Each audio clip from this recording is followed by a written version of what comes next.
Learn about the battlefield in which we're going to be playing the game of chess on, and how the pieces move, and all the other basic rules and principles we're going to take out of this video lecture. A little bit of a history. Chess has been around for as long as just about any other board game, with the earliest versions dating back to 600 AD in Persia and India, believe it or not. And the modern versions of the game that we play today, let's say tournament chess, have been around since roughly the 15th century and was popularized in Europe. The game of chess is played on a 64-square checker board, a board that alternates between light and dark colored squares. You can say white and green, or in many cases white and black, but light and dark is the most common terms used to describe the rotating or alternating colors on a chessboard. There's basic terminology that you need to know in order to be a chess player. This will help you when reading materials or watching video lectures on our site, as well as just the terms you should use to describe the movements of your own pieces. The first one is rank. Rank is a term we use to describe the side-to-side direction in chess, this being the 6th rank, the 4th rank, and here the 2nd rank, so on and so forth. The next term you need to know is file. File is a term we use to describe the up and down directions of a chessboard, with this being the C file, the first one I highlighted being the E file, the G file, the H file, and so on and so forth. The third and final direction that any one piece can move on a chessboard is a diagonal. Diagonal is a term we use to cut across the board like so, with rank and file being the terms we use to describe the straight, up and down, lateral, and longitude directions. Diagonal is a side-to-side cut across direction, with this being the B1 H7 diagonal, the H1 A8 diagonal, the A2 to G8 diagonal, and so on and so forth. You've noticed as I described the basic terminology of rank, file, and diagonal, I was using the letters and numbers you see directly beneath and to the side to the left of your chessboard. These numbers are known as algebraic coordinates, and they're used to write down chess notation or to keep score in a tournament game. These letters and numbers are used to help us keep track of chess notation. Every move has an address, a note that can be recorded. Every square has a location and a name that we use to refer to it, with this square being E6, this square being C4, here we have G2, C7, B2, H5, and so on and so forth. Notice that we always say the letter first, H, and then the number, 5, whenever we're describing a chessboard or move. A couple quick examples of how we would write down a chess move. Here the rook is on C5, and if it moved to C7, we would use a capital R, and then the location that the piece landed on. Currently, this king resides on D3, and if it moved to E4, we would write a capital K, and then write the square E4. For the knight, though knight starts with the letter K, we use N in chess as the K is already reserved by the Royal Highness. In this case, we would write N to E3, capital N E3. When it comes to moving the pawn, typically all you need to write is the square the pawn lands on, in this case G5 as you see here. Some players, especially younger players when they first learn the game, like to use a capital P as they use with the other pieces in order to avoid confusion. We would use a capital B for bishop and a capital Q for queen, and so on and so forth. Now that we've learned the basic terminology used to describe the 64-square battlefield that we play the game of kings on, let's meet all the players and learn how a chessboard is set up to its initial starting classical position. We will start first with His Majesty, with the king starting always on the opposite color square of their army, with the white king starting on a dark square and the black king starting on a light square. The position of the kings is always easy to remember when we learn the starting position of the queens, as the queens are the opposite. They must always start on their own color, with the white queen starting on a white square and the black queen starting on a dark square. Continuing to move from the center first toward the edge of the board, let's add the bishops, the protectors of the royal family. Here we see the bishops start on F1 and C1 for white, and F8 and C8 for black. Next, we will add the knights, the ponies, the noble steeds. The knights start directly between the bishops. And the last piece we're going to add, you'll see, is the rooks, the castles, the towers of power. Knights start out for white on G1 and B1, and for black on G8 and B8. And finally, we see the towers of power bringing up the rear, starting on the edge of the board, the rooks being the most powerful pieces directly behind the queen. They start out on H1 and A1 for white, H8 and A8 for black. Finally, we see the pawns, the little guys, complete the setup of a classical chess game. All the pawns for white start out on the 2nd rank. All the pawns for black start on the 7th rank, according to algebraic notation. Before we move on to learning how the pieces move, there is one last important piece of chess terminology that everyone needs to know. When the board is set up, it is often referred to as being split into two areas, the king side and the queen side. The king side is everything from the E file over to the H file, essentially the side of the board that the king is closest to.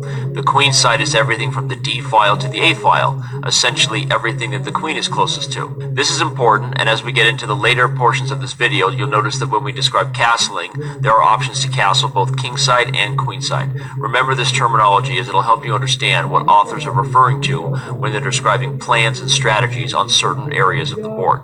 Now that we've learned how to set up a chessboard and we've met most of the players, let's take a deeper look into how each piece moves, as well as learn the value, or let's say relative value, of each respective chessman.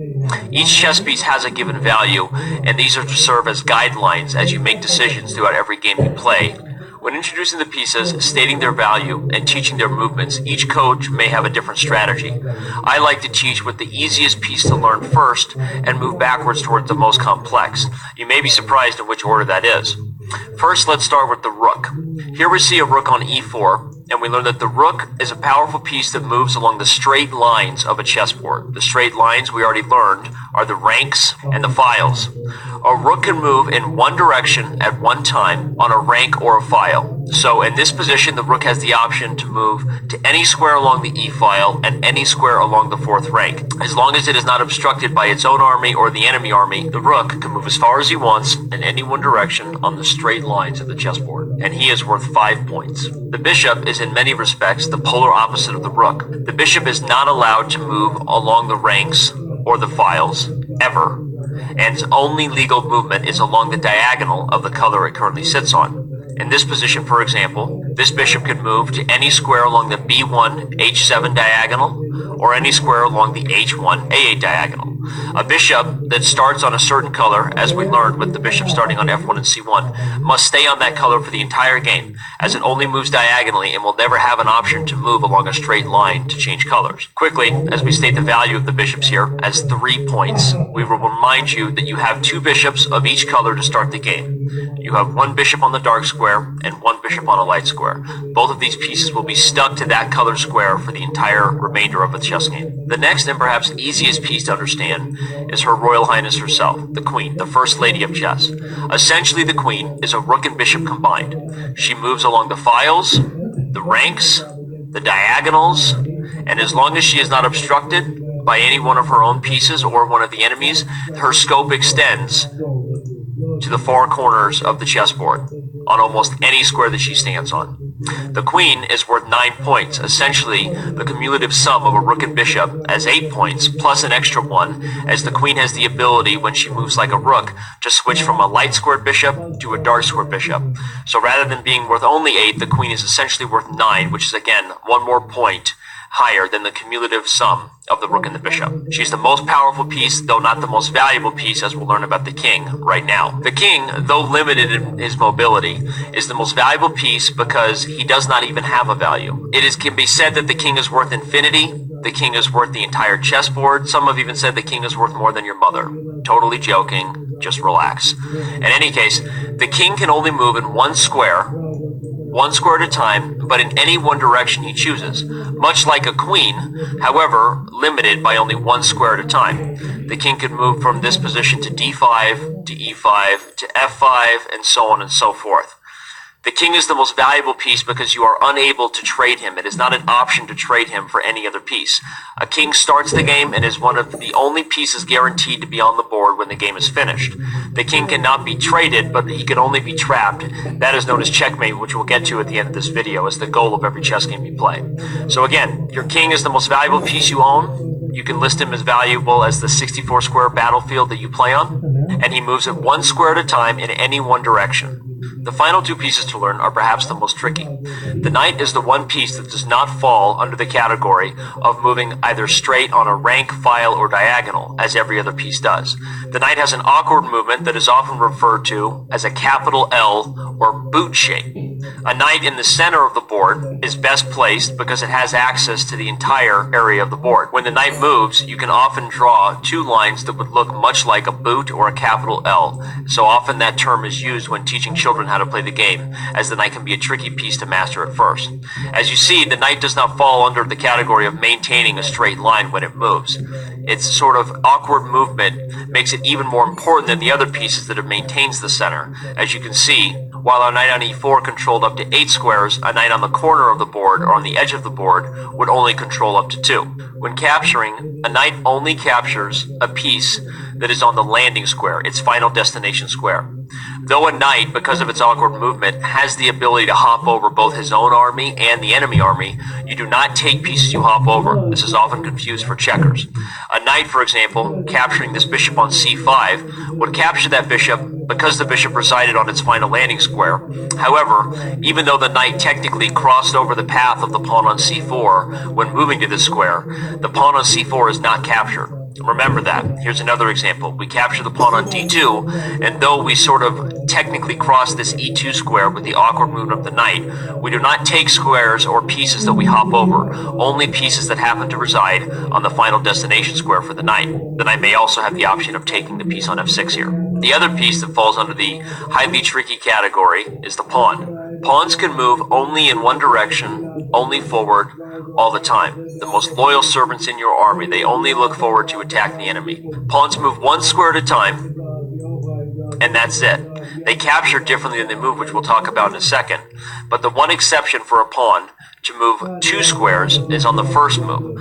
When the pawn still resides along the second rank, or in black's case, the 7th rank, the pawn has the option, though not the obligation, to move 2 squares. Many people will start out a chess game moving their pawns 2 squares, as it's a quicker way to advance their army and develop. You can see more information on how to start a chess game in the Everything You Need to Know, the opening installment of this video series. But back to the pawns. Pawns move 1 square at a time, only forward all the time, with again the option to move 2, though not the obligation, on the first move. Pawns are the only piece that capture differently than they move.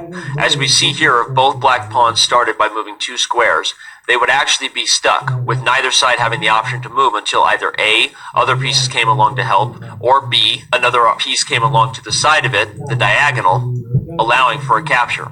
A pawn only captures 1 square at a time just as it moves, but it only captures diagonally. You cannot hop over another pawn that is in front of you. This is not checkers. And you can only capture if a piece resides on the immediate square to the left or right of your pawn, the short diagonal. An example of pawn capture would be this, with the white pawn on e4 having the option to take both the knight on d5 as well as the rook on f5, however not his counterpart on e5. Meanwhile, the black pawn has the option to take the pawn on d4 diagonally, but not the option to take the pawn directly in front of him. Pawns only capture diagonally, never forward, and they are the only piece that captures differently than they move. Finally, the most special thing a pawn can do, perhaps making up for the fact that it's only worth 1 point in value when compared to the other pieces, is to promote itself. A pawn promotion occurs when it reaches the other side of the board. In white's case, a pawn reaching the 8th rank. Here we see that the pawn has the ability to promote itself to either a queen, rook, bishop, or knight. You see that the only 2 pieces unavailable for promotion are the king, as there's only 1 king, there can only be 1 leader, and remaining a pawn itself. You'll notice that black also has the same option if he perhaps has a pawn that reaches the 1st rank. In this case, black has the option to choose between a queen, rook, bishop, or knight, just as white did. Most often you'll see a pawn promotion occur with one side choosing a queen. However, there are cases of under promotion where you may choose to promote to a rook, knight, or bishop. Now that we've met everybody, we know how to set up a chessboard, we understand the basic way to read a chessboard using the algebraic coordinates we discussed, and we even know the basic terminology of how to describe the movement of our pieces. It's time to learn the goal of a chess game, that is, to checkmate the enemy king. To follow here will be a few different examples of checkmate, and first we must describe check. Check is any position where the king is under attack. This case being an illegal position, as both the white and black king are under fire. This would never be possible in a real game, and is only being used here to highlight a check on both kings. With the rook moving straight would have the ability to capture the black king, and the bishop would have the ability to capture the white king. A king capture is never possible, as whenever a king is in check, he must find safety before all else. It is against the rules to make any other move if the king is in check. We use check as a tool to eventually trap the king and deliver checkmate. The first example of checkmate we'll see is here. One of the most straightforward and simple examples of checkmate, a support mate. The queen is delivering a check to the enemy king. In this way, the black king has no safe square. Moving to f8 would remain in check. Moving to h8 would remain in check. Moving to f7 would remain in check. And moving to h7 would remain in check. Black has no escape square and cannot capture the queen on g7 because she finds herself protected or supported, hence the term support mate, by her own king. Here we see another checkmate, resulting in the climax of a two-bishop technique. Here we have the dark squared bishop on e5 attacking the king. This king cannot find safety on h7 or g8, h7 due to the bishop on e4, and g8 due to the king on f7. The black king is in check, he is trapped, and has no escape route. The game is over. Though we could go on for a long time showing you examples of check and checkmate and examples that are close but not quite check or checkmate. To summarize, here are the 3 points. When a king is in check, he must either 1. Be able to find safety himself by moving to a safe and uncontrolled square by the enemy. 2. Be able to block the checking piece by interposing with another piece from his own army. Or 3. Be able to capture the attacking piece. Capture the checker, as they say. The piece that is checking the king must be removed, blocked, or the king must find safety. When neither one of those 3 things is possible, a normal check has just become checkmate, and this is the goal of every chess game you play. Before we move on from checkmate, one thing we must clarify, especially for players first learning the rules, is the difference between checkmate and stalemate. Checkmate, as you learn, is when the king is trapped, he has no safe squares, and nobody from his army can help him. Stalemate is when the king is trapped, he has no safe squares. The difference is he is not under attack. In checkmate, in the position we had earlier, the black bishop, the dark squared bishop, stood on e5 and was delivering the final blow to the king. In this case, with black to move, the king is still trapped, cannot find a safe square, however, he is not under fire. In this case, the result would change from a win for white, which is what the result would be after checkmate, to a draw, a half a point. This is slightly confusing for players who first learn the game, as chess is one of the only games that has an option result as a tie. Most regular sports you're familiar with would move to sudden death or overtime of some nature. However, chess does have the option of a tie, and stalemate, as you see here, is the example of a tie.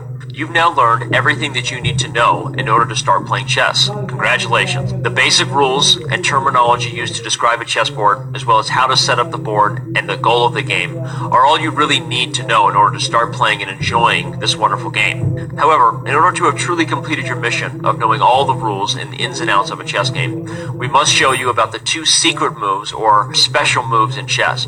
The first one has to do with the pawns. In this case, we talk about en passant, French for in passing. En passant was a rule invented somewhere around the 14th century, which was used as a counter rule when they first gave pawns the ability to move twice. If white has established a pawn on the 5th rank, and only when white has established a pawn on the 5th rank, if a black enemy pawn, in this case either the h or f pawn, tries to move by it in 2 moves, we see that in this way, white has the option, though again not the obligation, to capture this pawn as if it has moved only 1. You are capturing this pawn in passing. As the pawn passes you, you have the right to capture it as if it has moved 1. Again, this rule makes sense when you understand that it was invented as a way to give another option once they allowed pawns to begin moving 2 moves on the first move, which was not always the option. So in this way, once again, you see that if a pawn tried to move by you in 2 squares in 1 move, you would have the option to capture it as if it has moved 1. Noted should be that if the pawn moved 1 square, and you neglected capture of the pawn by making another move, then the pawn moved a 2nd square, you no longer have the right to capture this pawn en passant, or in passing, as you had the option to capture it a move before, and you declined to do so. So again, the definition of en passant is that when a pawn moves 2 squares by you, from his starting position, so in white's case, it only works if you have a pawn established on the 5th rank, you have the option to capture it as if it has moved only 1, though again, not the obligation. If a pawn advances and you neglect capture of this pawn, and then the pawn advances further, neglecting to capture you, when he does so, you no longer have the right to en passant, as you had your opportunity to capture this pawn and neglected to do so. En passant is a tricky and advanced rule, and is something that many players don't learn until they've played perhaps even up to 100 chess games. The final special move you need to know is the only move in chess where you have the right and ability to move 2 pieces at once. After a natural set of developing moves is played here, white has the ability to castle. That is, to move the king 2 squares and the rook next to it. And this way the king is putting himself on the king's side and out of the way of the center. And in doing so, he also brings the rook quickly into the game. And we'll learn in the opening portion of this video series why it's good to castle and why bringing your pieces into the center of the board is the best idea you can do. In this situation, again, it is the only option, the only time when you have the ability to move 2 pieces at once. The king castles, and the rook immediately follows it by landing himself on the square directly to the left of the king. Note it should be that you also have the ability to castle queenside. The system is the same. The king moves 2 squares, and the rook lands himself on the square directly to the right of the king in this case. Again, we see that the king moves 2 squares, and the rook will automatically find himself on the right side of the king. Castling is only possible when you have not moved the king or the rook from their starting positions. Remember that. Okay, that's it. Congratulations. You now know everything that you need to know in order to start playing the wonderful game of chess. We hope you enjoyed this video, and we hope that it can serve as the first step on your road to chess mastery.